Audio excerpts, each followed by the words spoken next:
दो कि 10 से कमाल 15 में लेने के लिए हम लोग तैयार हैं, इससे ज्यादा तुम्हें कौन दे रहा है? सारे बिजनेसमैन तो यहाँ मौजूद है, फिर तुम्हें 10 का माल 15 से ज्यादा लेने में कौन तैयार है तुम्हारा? हजरत उस्मान मुस्कुराते हुए जवाब देते हैं कि अल्लाह, मेरा अल्लाह मुझे से भी ज्यादा प्रॉफिट दे रहा है, तुम मेरे 10 दिरहम के माल को 15 में खरीदोगे और मेरा अल्लाह 1 दिरहम का माल 10 दिरहम में ले रहा है। तुम 10 का 15 दोगे और मेरा रब 10 का 100 दे रहा है, 1 का 10 दे रहा है। तुम 10 दिरहम का माल 15 दिरहम में ले रहे हो और मेरा रब 10 दिरहम का माल 100 दिरहम में ले रहा है। यानी हम ये सारा का सारा माल 1000 गल्ले से लगे हुए ऊँटों पर, जो माल लगा हुआ गल्ला लगा हुआ ऊँटों पर, हम ये सारा का सारा सदका करेंगे, खैरात करेंगे, अल्लाह की राह में खर्च कर देंगे, गरीब और मिस्कीनों तक पहुंचाएंगे और मेरा रब 1 दिरहम का माल का सवाब मुझे 10 गुना देगा, 10 गुना देगा। यानी 10 दिरहम का सवाब हमें 100 दिरहम के बराबर देगा। 1000 गल्ले से लगे हुए ऊँटों के सदके का सवाब 10 गुना बढ़ाकर, आप गौर करो, 1000 का 10 गुना बढ़ा दो तो 10,000 गल्ले से लगे हुए ऊँटों का सदका करने का सवाब हमें मिलेगा। इसलिए आप जाइए, हमें आपको माल नहीं बेचना है। मैंने कहा छोटी से छोटी नेकी को भी हकीर मत समझो। देखो हजरत उस्मान गनी को 10 का 15 मिल रहा था, लेकिन इसके बावजूद गरीबों में और मिस्कीनों में सारा का सारा माल लुटा दिया, खर्च कर दिया, फी सबीलिल्लाह दे दिया। अब देखो यहाँ तो मदरसों के लिए, ताउन के लिए कितना मनाना पड़ता है, कितने झांसे देना पड़ते हैं, कितना बोतल में उतारना पड़ता है, तब जाकर 100 रुपए और 200 रुपए और 500 रुपए और 1000 रुपए हमारी जेब से निकलते हैं। हजरत उस्मान गनी की सखावत से सीखो। 1000 गल्ले से लगे हुए ऊँट, ये भी नहीं कहा चलो 1 ऊँट का माल हम खर्च कर देते हैं अल्लाह के राह, नहीं, पूरा का पूरा 1000 ऊँट गल्ले से लगे हुए सबका सब खर्च कर दिया और सबका सब सदका और खैरात कर दिया। ये जज्बा था, ये जज्बा था हजरत उस्मान गनी का। छोटी से छोटी नेकी को भी हकीर मत समझो। हजरत अबू बकर सिद्दीक के दौरे खिलाफत में, हजरत अबू बकर सिद्दीक के दौरे खिलाफत में हजरत उमर का मामूल ये था कि रात में उठते, सुनिए, रात में उठते और तहज्जुद की नमाज पढ़ने के बाद फजर की नमाज से पहले, फजर की नमाज से पहले तहज्जुद की नमाज पढ़ने के बाद वो रात में निकल जाते और एक बूढ़ी औरत के घर पे जाते, उसके बर्तन साफ कर देते, उसके कपड़े धुल देते और उसके घर में झाड़ू लगा दिया करते थे। इसी नेकी को हकीर मत समझो। हजरत उमर फारूक का मामूल देखिएगा, क्या कर रहे हैं? तहज्जुद की नमाज पढ़ी, फजर की नमाज से पहले, और फिर चले गए, एक बूढ़ी औरत के घर गए, उसके बर्तन मांज दिए, उसके कपड़े धुल दिए और उसके घर में झाड़ू लगा दिया। ये उनका मामूल था, रोजाना ये काम किया करते थे। एक दिन तहज्जुद की नमाज पढ़ के फजर की नमाज से पहले पहुंचे, घर में जब घुसे तो क्या देखते हैं? बर्तन साफ हैं। कपड़े धुलना चाहा बूढ़ी औरत के, क्या देख रहे हैं? कपड़े धुले हुए पड़े हुए हैं। झाड़ू ली कि झाड़ू से घर साफ कर दे, तो क्या देखते हैं? घर में झाड़ू लग चुकी है। पूछा माँ कौन था ये, आज घर में सफाई कैसे हो गई?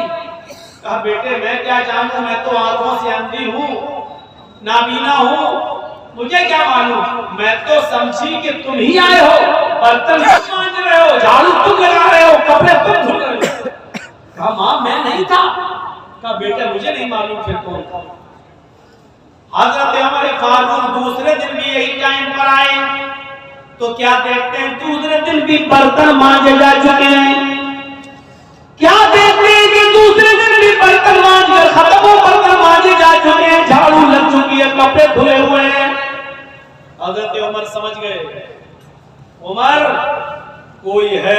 से पहले आता है, कपड़े धुल जाता है, बर्तन साफ कर जाता है, झाड़ू लगा जाता, कोई है जो तुमसे पहले भी ये काम कर जाता है।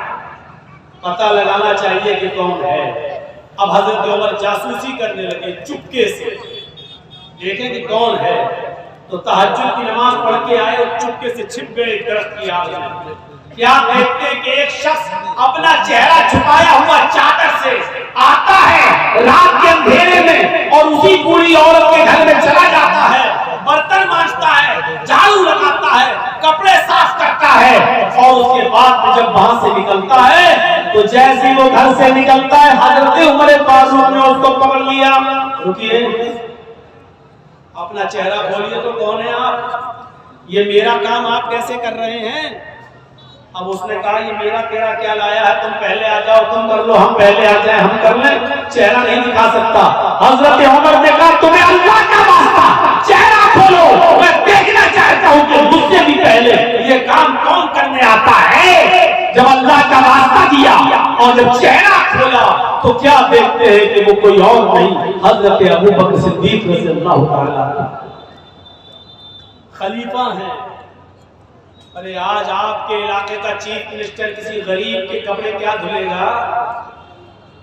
आपके यहाँ का मामूली मुखिया और सरपंच भी, आपके इलाके का मामूली मुखिया और मामूली सरपंच भी किसी गरीब के, किसी बूढ़ी औरत के कपड़े अपने हाथ से नहीं धुल सकता है।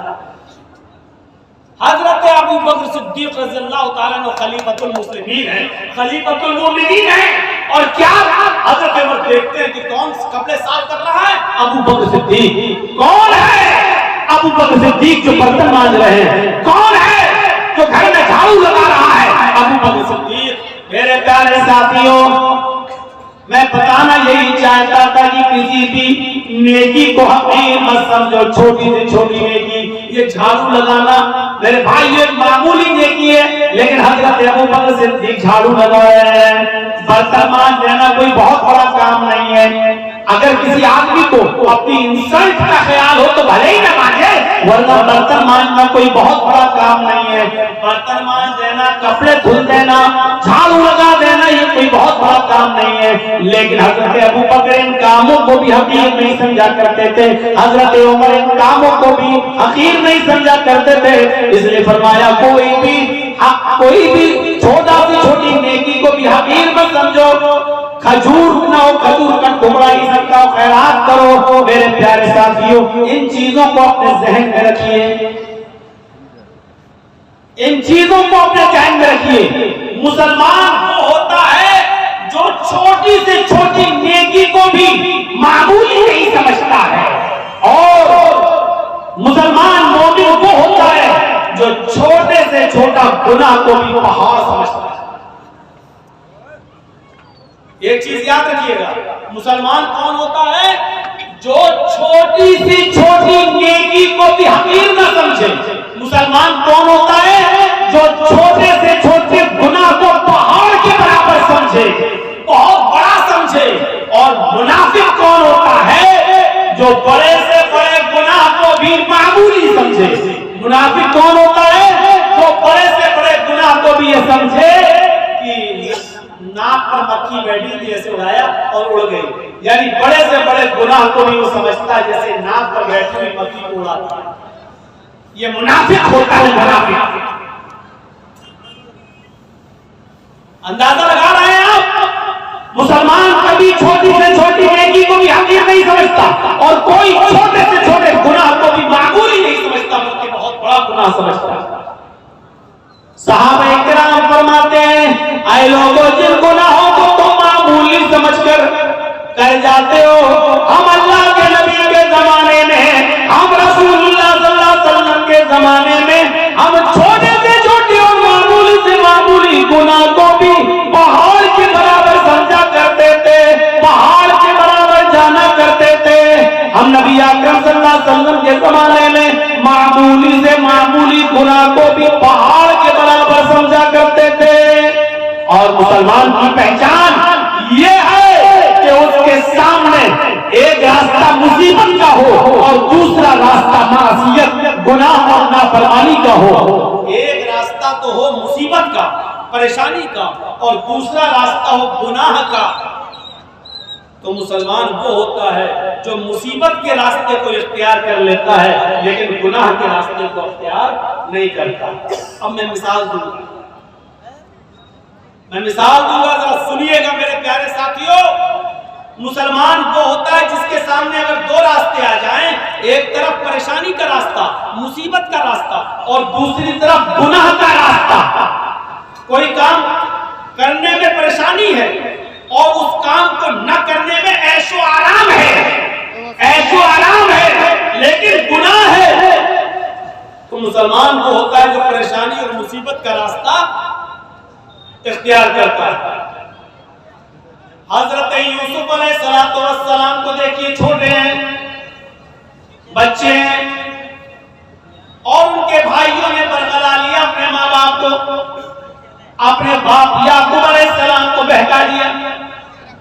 अरे हमारे अब्बू, हम यूसुफ को अपने साथ ले जाते हैं जंगल में, हमारे साथ खाएगा पिएगा खेलेगा दौड़ेगा, आप यूसुफ को अपने पास रखते हैं हर वक्त, हमारे साथ भी तो उसको भेजिए, जरा सैरो तफरीह करे, चले फिरे, घूमे, टहल कर देखे। और बाप ने बहुत मना किया लेकिन बेटों ने मना लिया और बाप ने हजरत यूसुफ अलैहिस्सलाम को भाइयों के साथ, बेटों के दूसरे बेटों के साथ भेज दिया कि जाओ ले जाओ, लेकिन याद रखना, ख्याल रखना यूसुफ का, छोटा बच्चा है, देखो। और जब ये लोग जंगल के अंदर पहुंच जाते हैं तो सलाह मशवरा करते हैं कि यूसुफ को क्या करें। फिर एक आदमी फैसला करते हैं कि मारना ठीक नहीं है, कत्ल करना ठीक नहीं है, यूसुफ को हम एक वीरान कुएं में डाल देते हैं, यूसुफ को हम एक अंधे कुएं में फेंक देते हैं, कोई आएगा और उठाकर यूसुफ अलैहिस्सलाम यूसुफ को ले जाएगा, फिर वो अपने आप पालेगा पोसेगा बड़ा करेगा, हमें क्या मतलब, हमसे तो एक मुसीबत चल जाएगी। हमारे वालिदैन, हमारे माँ बाप, हमारे बाप याकूब यूसुफ से मोहब्बत करते हैं और वो जगह हमें अपने दिल में नहीं देते जो यूसुफ का मकाम है। फिर उन्होंने इसमें मुसम्मम कर लिया और यूसुफ अलैहिस्सलाम को एक कुएं के अंदर फेंक दिया, कुएं में डाल दिया और रोते हुए अपने घर आते हैं। एक यूसुफ अलैहिस्सलाम की कमीज उतार ली, उनका कुर्ता उतार लिया और एक बकरी को ज़िबा करके बकरी का झूठा खून, बकरी का खून उस कमीज में लगा कर ले आए और जब अपने घर पे आते हैं तो अपने अब्बा से कहते हैं, याकूब अलैहिस्सलाम से कहते हैं, या अबाना, आए हमारे अब्बू जान,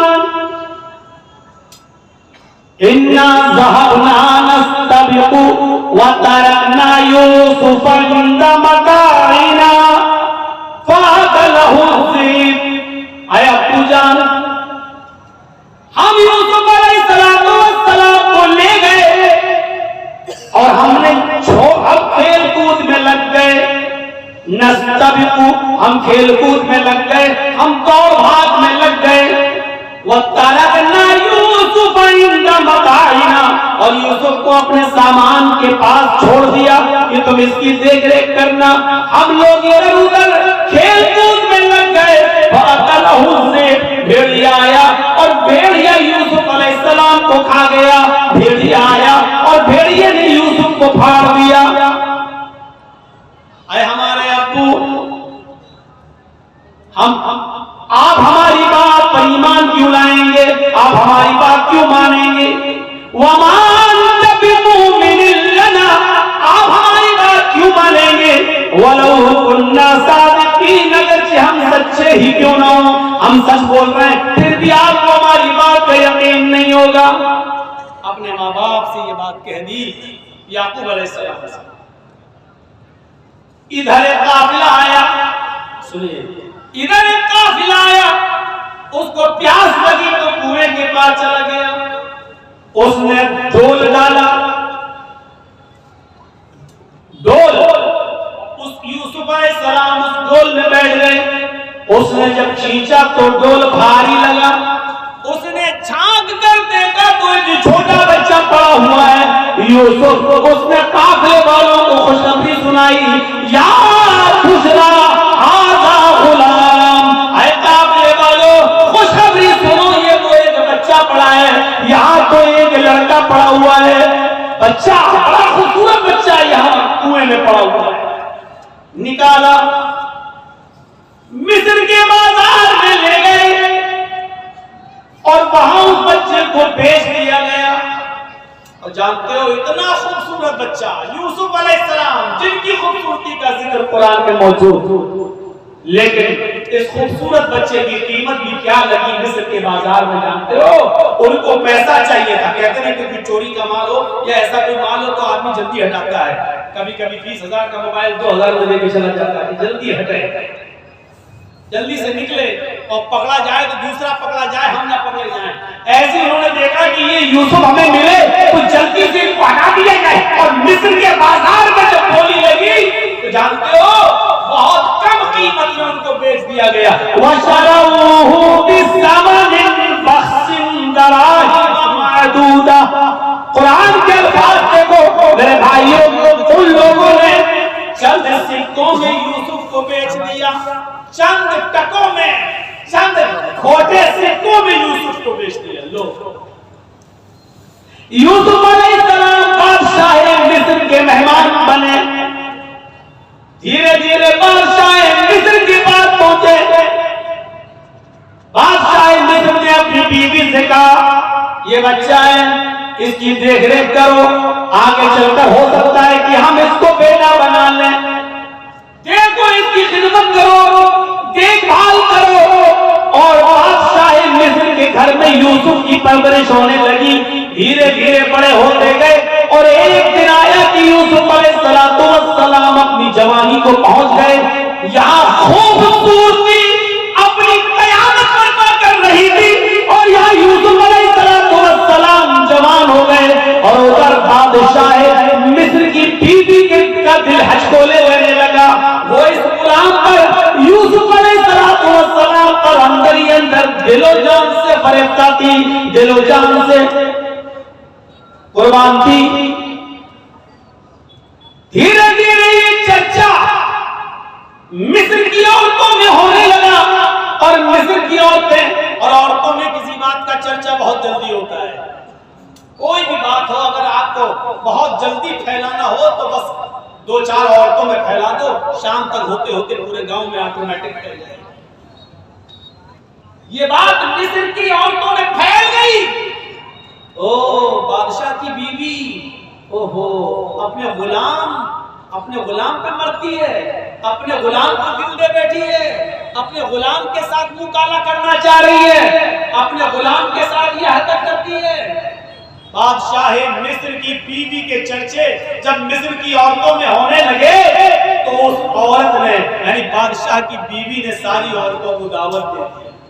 गौर कीजिए, सारी औरतों को दावत दे दी, सबके सामने फल रख दिए, सबको छुरियां दे दी। और जब वो फलों को काटने लगी तो उस औरत ने, बादशाह मिस्र की बीवी ने यूसुफ अलैहिस्सलाम से कहा, आए यूसुफ, इन औरतों के सामने से गुजर जाओ। यूसुफ अलैहिस्सलाम उन औरतों के सामने से गुजर रहे हैं, अपनी मालिकन की बात मानना पड़ेगी। यूसुफ अलैहिस्सलाम अपने मालिक की बीवी की बात मानते हुए उन औरतों के सामने से गुजर रहे हैं। जब उन औरतों के सामने से गुजरे तो उन औरतों ने जब यूसुफ अलैहिस्सलाम को देखा, कुरान कहता है वो फल काट रही थी, बजाय फल काटने की वो उन्होंने अपनी अपनी उंगलियां काट डाली, उन्होंने अपने अपने उंगलियों पर छुरियां चला ली, अपनी अपनी उंगलियों को काट डाला। और जब यूसुफ पर नजर पड़ी तो चीख पड़ी, मा हाज़ा बशरुन इन हाज़ा इल्ला मलकुन करीम। ये कोई इंसान नहीं है, मा हाज़ा बशर, ये कोई इंसान नहीं है, इन हाज़ा इल्ला मलकुन करीम, नहीं, ये तो एक मुअज़्ज़ज़ और मुकर्रम फरिश्ता नजर आता है। खूबसूरत है, कितना हसीन और जमील है, ये कोई इंसान नहीं, ये तो कोई बुजुर्ग फरिश्ता नजर आ रहा है। मतलब समझ रहे हैं? अभी सिर्फ बादशाह की बीवी फरेबता थी यूसुफ पर, अब मिस्र की सारी औरतों ने दिल में बैठा है। हर औरत चाहने लगी कि यूसुफ हमारे हो जाए, यूसुफ हमारे हो जाए। एक फितना खड़ा हो गया। अब बादशाह की बीवी ने कहा, देखा, देख लिया तुमने, अब बताओ इसमें मेरी क्या गलती है? इसको मैंने बहुत बहकाया, अपनी तरफ माइल किया, लेकिन ये बचा रहा, लेकिन ये बचा रहा। और फिर यूसुफ के सामने धमकी देती है बादशाह की बीवी, और तो मिस्र वालियों सुनो, अगर यूसुफ ने मेरी बात नहीं मानी, मेरी ख्वाहिश पूरी नहीं की, मैं इससे जो चीज चाहती हूँ, अगर मेरा मुतालबा इस बच्चे ने, इस लड़के ने, गुलाम ने अगर पूरा नहीं किया तो ये जेल में चलेगा, या सख्त से सख्त सजा मैं इसको दिलाऊंगी, सख्त से सख्त सजा दिलाऊंगी, या जेल में चलेगा। अब यूसुफ अलैहिस्सलाम को जब धमकी मिलती है तो यूसुफ अलैहिस्सलाम के पास दो ही रास्ते थे। एक रास्ता तो ये था मुसीबत का, इस औरत की बात ना माने और जेल में चले जाए, ये मुसीबत का रास्ता। मैंने कहा ना, मोमिन के लिए अगर एक तरफ मुसीबत का रास्ता हो और एक तरफ गुनाह का रास्ता हो, मासियत का, तो मोमिन मुसीबत का रास्ता अख्तियार कर लेता है, लेकिन गुनाह का रास्ता अख्तियार नहीं करता। यूसुफ अलैहिस्सलाम के सामने दो रास्ते थे। क्या बादशाह की बीवी ने कहा कि अगर इसने मेरी बात नहीं मानी तो इसको सख्त से सख्त सजा दिलवाऊंगी, या जेल के अंदर सड़ेगा। यूसुफ अलैहिस्सलाम के पास दो ही रास्ते थे। एक रास्ता ये था कि बादशाह की बीवी की बात मान ले और जो वो कह रही है उसकी मर्जी को पूरा कर दे। अगर ऐसा कर लेते, बादशाह की बीवी की बात मान लेते, तो पांचों उंगली घी में थी। बादशाह की बीवी उनको बचाती भी, बादशाह की बीवी उनका ख्याल भी रखती, बादशाह की बीवी उनको तन्हाई का मौका भी देती, बादशाह की बीवी उनकी इज्जत और तकरीम भी करती, बादशाह की बीवी उनको अच्छी तरीके से उनकी हिफाजत भी करती, सब कुछ करती, और जो वो चाहते वो उनको मिलता रहता। लेकिन ये रास्ता गुनाह का रास्ता था, ये रास्ता मासियत का रास्ता था। अब दूसरा रास्ता यूसुफ अलैहिस्सलाम के सामने ये था कि मैं इस गलत रास्ते पर नहीं चलूंगा। तो वो औरत कह रही है मैं जेल में डलवा दूंगी, मैं सख्त से सख्त सजा दिलवाऊंगी। तो यूसुफ अलैहिस्सलाम ने ये रास्ता पसंद कर लिया और नजरें आसमान पे डाली और फरमाया,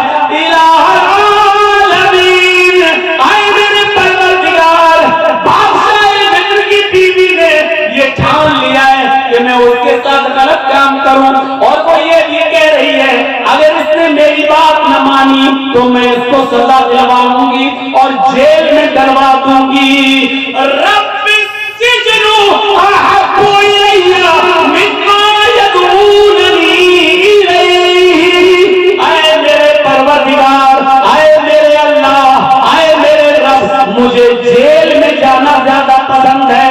रब्बी सिजनु अहब्बु इलैया मिम्मा यदऊननी इलैहि। अल्लाह, मुझे जेल ज्यादा महबूब है, मुझे जेल में जाना ज्यादा पसंद है बनिस्बत उसके जिस बुरे काम की तरफ ये औरतें मुझे बुला रही हैं और बादशाह मिस्र की बीवी मुझे चाह रही है। इस काम के करने से बेहतर और ज्यादा अच्छा मेरे लिए यह है कि मैं जेल में चला जाऊं। वइल्ला तस्रिफ अन्नी कैदहुन्ना अस्तु इलैहिन्ना। ऐ हमारे परवरदिगार, ऐ हमारे रब, अगर तूने मुझे इनकी चालों से न बचाया, ऐ अल्लाह, अगर तूने मुझे इनकी चालों से मेरी हिफाजत न की।